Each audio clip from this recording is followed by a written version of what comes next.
안녕하세요. 책사입니다. 우리의 옛 이야기 시작하겠습니다.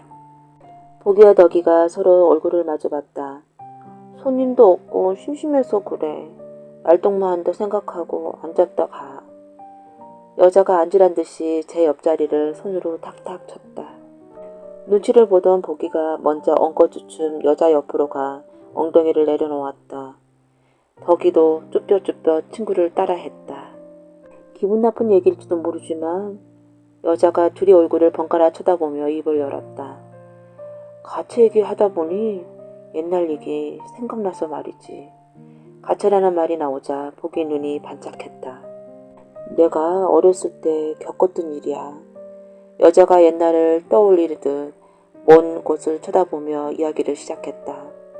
반을 파는 여자 이름은 축복이다. 축복의 아버지 장삼은 가채 장인이었다. 어머니 달부는 아버지를 만나기 전에는 평범한 여염집 여자였는데 남편과 사는 동안 머리 다듬는데 일가견이 생겨 아예 수모로 나서게 되었다.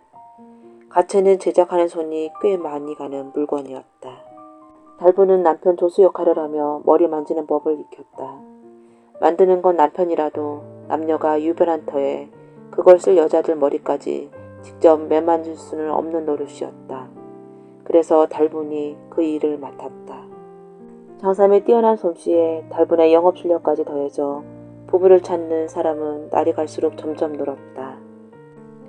한 사내가 장삼을 찾아왔다. 말쑥한 얼굴을 한 중년의 남자였다. 남자는 돈꾸러미를 꺼내 장삼 앞에 내놓았다. 천냥이요. 뭐라고요? 장삼과 달분이 동시에 목소리를 높였다. 그런데 남자는 더 놀라운 말을 했다. 더 드릴 수도 있어. 대신 세상에 둘도 없는 귀한 것을 만들어 주시오. 대체 이런 통큰 주문을 한 사람은 누구란 말인가. 남자가 장삼의 속을 읽는 듯 말했다. 주인 어른은 장안의 이름난 거부요. 혼례를 올리는 외동딸에게 가채를 선물하기로 했다오. 따님이 선녀같이 곱기로 소문이 자자한데 미모에 걸맞는 물건을 만들어 주시겠다면서요. 돈은 아끼지 않는다고 하셨어. 장삼이 저도 몰래 침을 꿀꺽 삼켰다. 다들 당신의 실력이 최고라고 하던데 어떻소? 만들겠소? 장삼의 시선이 바닥에 있는 돈꾸러미에 꽂혔다. 거절할 이유가 없었다. 장삼이 고개를 끄덕였다. 기한은 한 달 뒤요. 용건을 마친 남자가 아직도 얼떨떨한 부부를 뒤로 한 채 자리에서 일어났다. 장삼은 즉시 가채 제작에 착수했다. 가채를 만드는데 제일 중요하면서도 어려운 부분은 질 좋은 머리카락을 구하는 것이었다. 거부의 주문을 받아들이고 나서 장삼은 질 좋은 머리카락을 구하기 위해 사방에 수소문했다.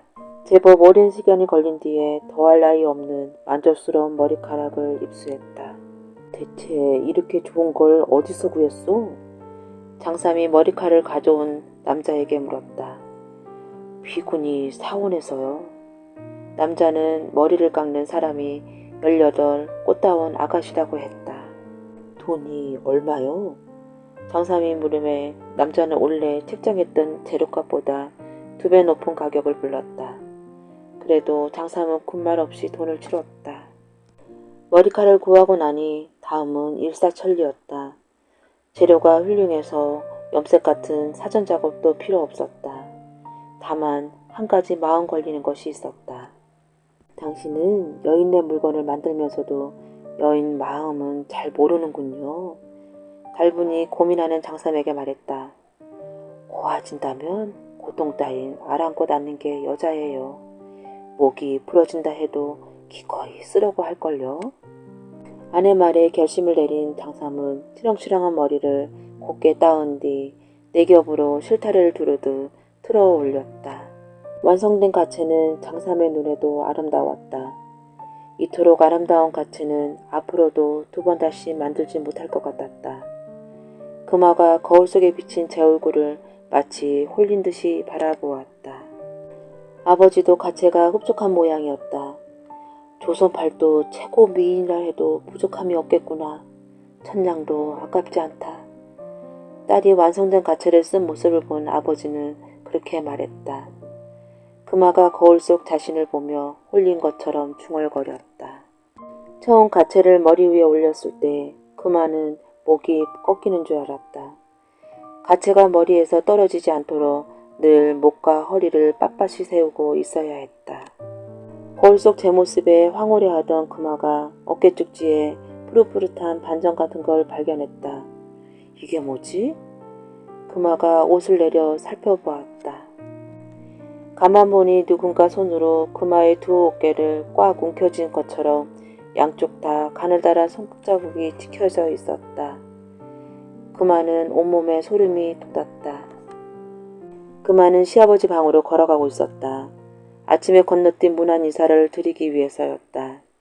마침 시아버지 방문이 열리며 일을 마친 안마사가 밖으로 걸어 나오고 있었다. 안마사는 방으로 들어가려는 금아를 불러 세웠다. 안마가 필요한 분은 정작 따로 계시네요. 안마사의 시선은 금아의 어깨 너머로 향하고 있었다. 마님, 어깨가 무겁고 결리지 않으십니까? 그걸 어찌하는가? 보이니까요. 맹인 안마사가 알 수 없는 말을 했다. 보이다니? 뭐가? 오는이요. 금아는 순간 말문이 막혔다. 온몸에 소름이 끼쳐 입이 잘 떨어지지 않았다. 오눈의 무게는 인간이 감당할 수 있는 게 아닙니다. 힘든 게 당연하지요. 그게 무슨...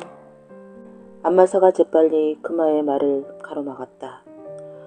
마님의 어깨 위에 한 여인의 오눈이 올라타 있습니다.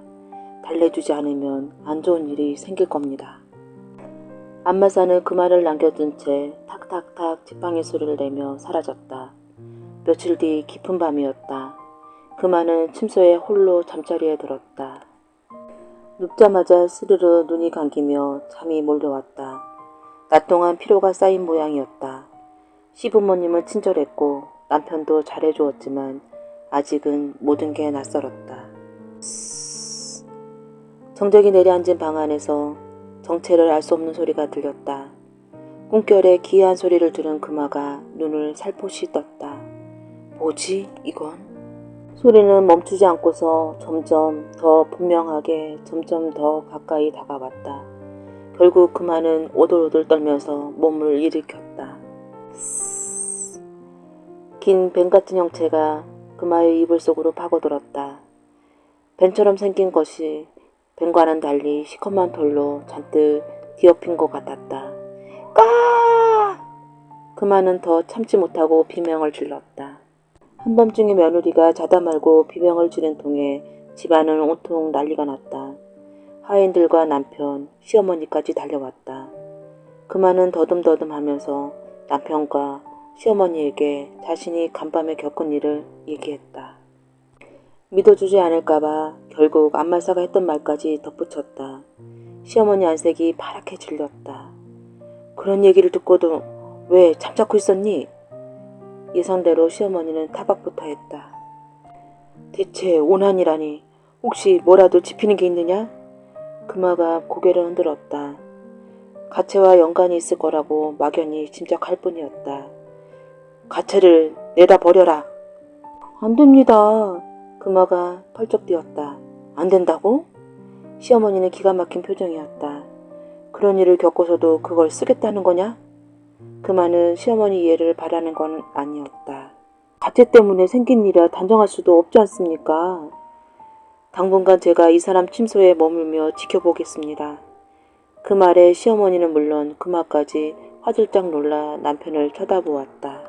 남편이 금아의 침소에 자기 시작한 뒤부터 아무 일도 일어나지 않았다.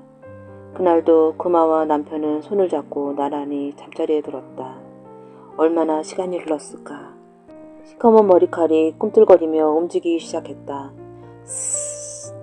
금아가 그 소리를 들었는지 잠깐 몸을 뒤척였지만 이내 다시 잠들었다. 남편은 시커먼 시타라 같은 것이 제 목을 조르는 걸 보고 놀라 눈을 휘둥그러졌다. 아름답니? 어디선가 여자 목소리가 들리는 것 같았다. 남편이 헉헉거리며 허공에 팔을 휘뒀다가 간신히 옆에 누운 금아 쪽으로 팔을 뻗어 몸을 흔들었다. 몸을 일으켜 남편 쪽을 본 금아가 비명을 내질렀다. 금화가 손으로 땅을 짚고 슬금슬금 뒷걸음을 쳤다. 하지만 머리칼은 뱀처럼 꿈틀꿈틀거리며 금화를 따라왔다. 금화는 방구석에 슬금슬금 뒷걸음치면서 곁눈질로 남편을 바라보았다. 머리칼이 다시 바닥을 기어 다가왔다. 머리칼이 금화의 목덜미를 감싸 안으려는 순간 금화는 뒤에 숨기고 있던 바느질 가위를 높이 치켜들었다. 싹둑! 가위질 소리와 함께 머리칼이 몸통 중간 부위부터 뭉텅 잘렸다. 바닥에 흐트러진 머리칼은 윤기도 없고 부스스한 채 빛바랜 지푸라기 같았다. 아, 너무 섬뜩해요. 듣고 있던 보기가 말했다. 어머나, 많이 놀랬나 보네. 미안해. 축복이 아기를 달래듯 보기 등을 살살 쓸었다. 덕이는 뭔가를 알아차린 표정이었다. 그 가채 피분이 머리칼로 만든 게 아니죠? 내 말이 맞아. 눈치가 빠르구나. 축복이 조금 감탄한 듯 얼굴로 말했다. 머리칼은 어느 무녀의 것이었다. 주막집이나 요관을 돌아다니며 쌀로 점을 치고 손님들 손금을 봐주던 무녀였다.